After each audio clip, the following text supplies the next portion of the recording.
Now the thing is, and this is what I think, is this an art thing?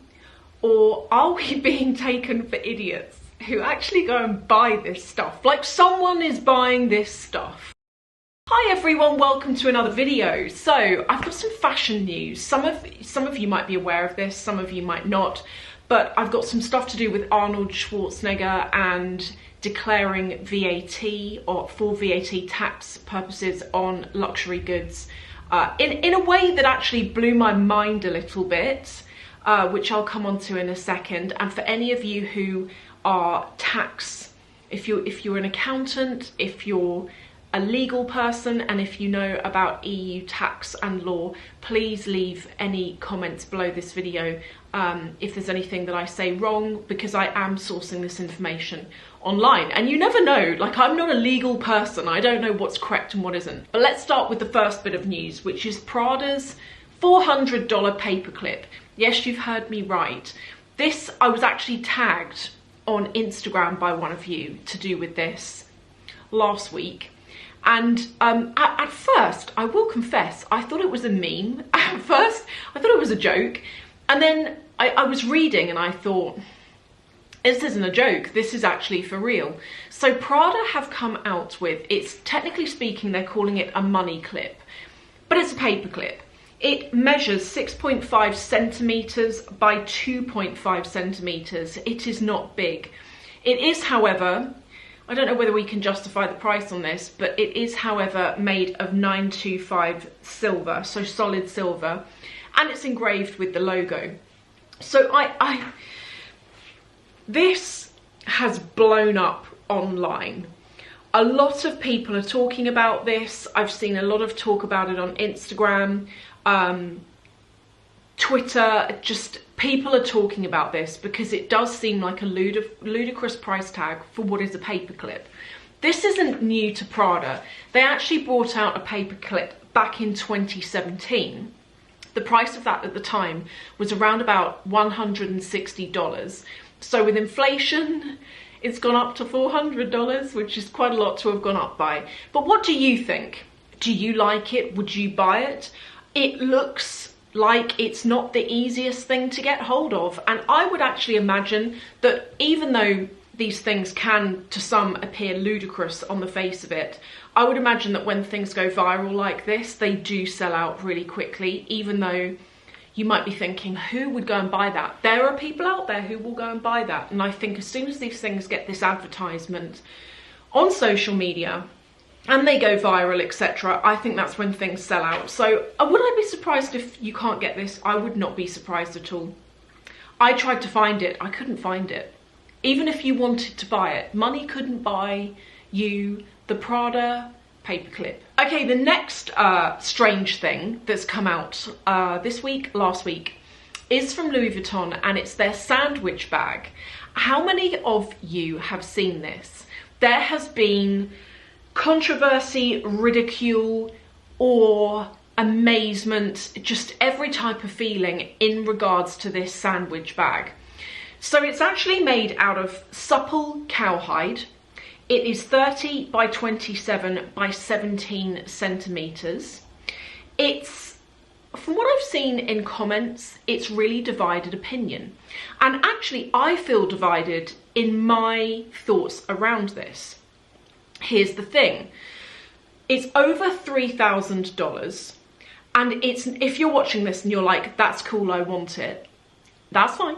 If you're thinking that, actually, good luck getting it. You can only get it, it's an exclusive that you can only get at their West Hollywood pop-up store. And I really would imagine it's sold out already. I know that for a lot of you, you might be watching thinking, that is ludicrous. A sandwich bag, and it's over $3K. And it's exclusive, and it's hot, and everyone wants it. Honestly, I think it's the power of social media. I think you put something on social media, it goes viral, it gets the advertisement, it gets the free exposure. And there are people out there that collect this kind of thing. Now, here's the thing. I can't speak really for the paperclip from Prada, but with this Louis Vuitton sandwich bag, in my opinion, this is a collector's item. And whatever you think about it, my personal thoughts are that it's art. I wouldn't go and buy it. If I was like a big Louis Vuitton fan and collector, then I probably would, if I could get my hands on it. But I wouldn't go and buy it. It's a bit like the last video I did, I was talking about Christian Louis Vuitton. And I have a pair of shoes which are actually just behind you. And I was saying to you, I'll link to that video below in case you missed it. But I was saying in that video about how I got to meet Louis Vuitton as a result of a video that I did. I did this video, and then within like 6 months, I was contacted and it was like, do you want to meet him? There's this exclusive meeting. And I was like, do I want to meet him? Yes, I want to meet him. And when I went to this event, there were no sizes left that fitted me. But to be honest, I bought the shoes that I bought, never anticipating wearing them. So it didn't bother me that they didn't fit. And I bought a pair of boots and a pair of shoes. Both of them are way too small for me. It doesn't matter. They sit in a cabinet that is behind you, and he signed them. They, to me, are like a collector's piece. I wouldn't wear them anyway. They're from a collaboration that he did back in 2017. And that's the way I feel about the Louis Vuitton sandwich bag. I think it's going to be bought by collectors who see it as art. So however you feel about it, however ridiculous you think it is, I get it. It is. But do we remember Balenciaga? I know we shouldn't talk about them. Balenciaga tried to do this as well a couple of years ago. Do you remember when they came out with that bag that looks like an IKEA bag?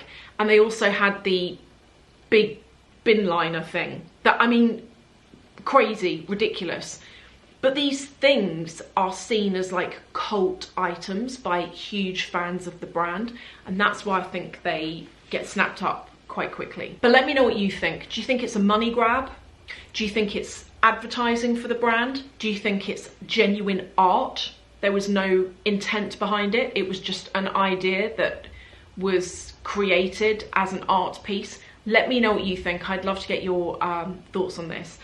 Okay, so the next thing to talk about is Arnold Schwarzenegger.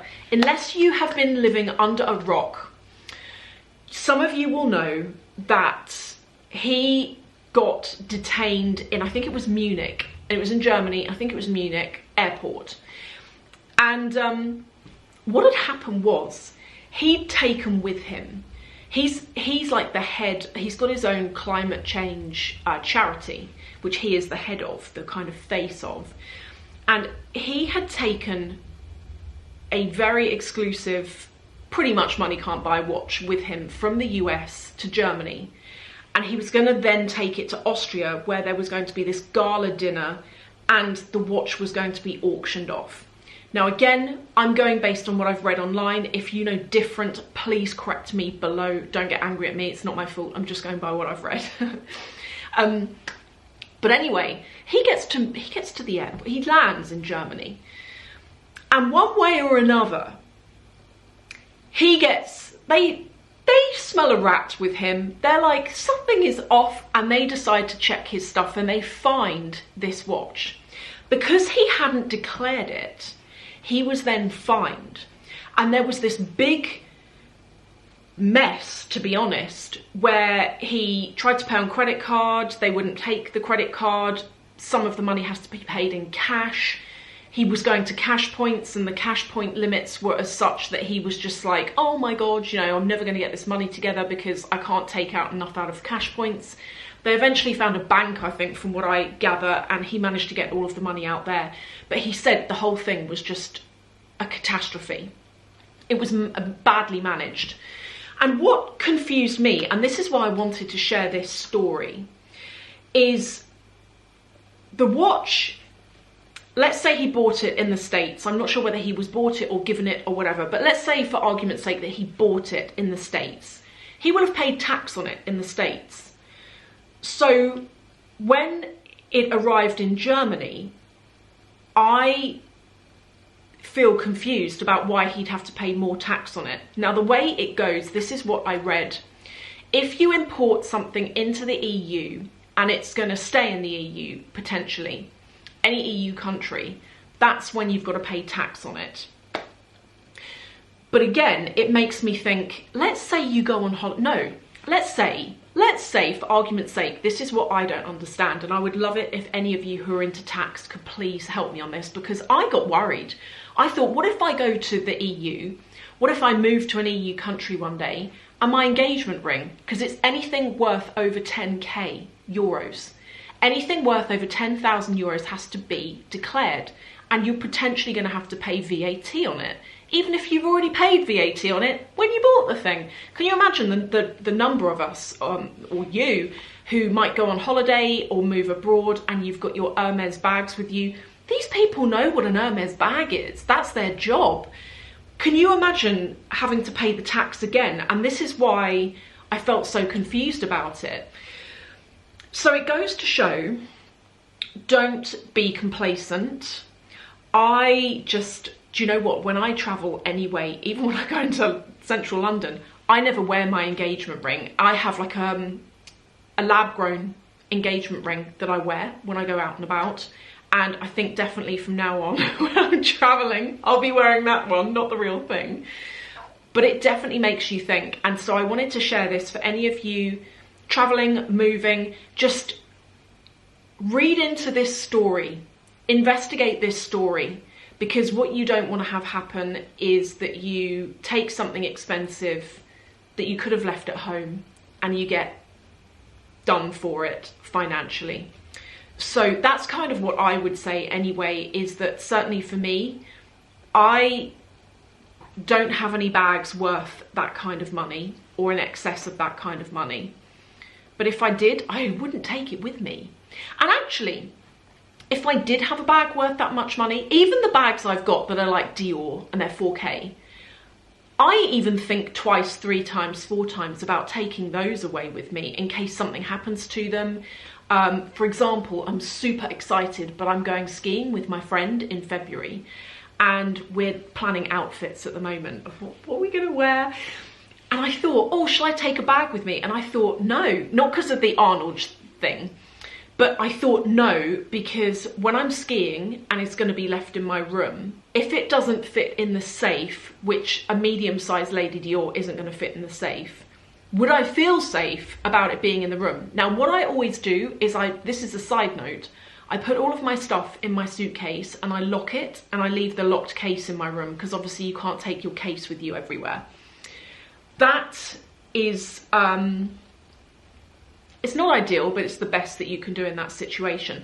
But even thinking about that, I'm probably not going to take a designer bag with me. I'm going to take one of my Senreve bags with me, which still look cute, which still look chic, but they don't have like this massive price tag on them. It's not the kind of thing that is going to attract the wrong kind of attention. Whereas if you're carrying a Chanel and someone who knows about the brand sees it, it's caught their eye. Whereas with Senreve, it's more of a contemporary brand, and I feel it's like if you know, you know, that kind of thing. It's not such a theft threat. So that is everything that I have to share with you. As I said, please, if you've watched this video and there's anything that you know differently, or if you have more information on anything that I haven't covered, if you've got thoughts about the sandwich bag or the paperclip, please leave those comments below. I always read your comments and I really appreciate you taking the time, not just to watch, but to actually comment. And then I see you chatting to each other and it's so nice to see the conversations going. So please do leave anything below, particularly if you're into tax and you know more about this EU situation than I do. Please do leave comments below. Thank you. And I'll see you in the next video.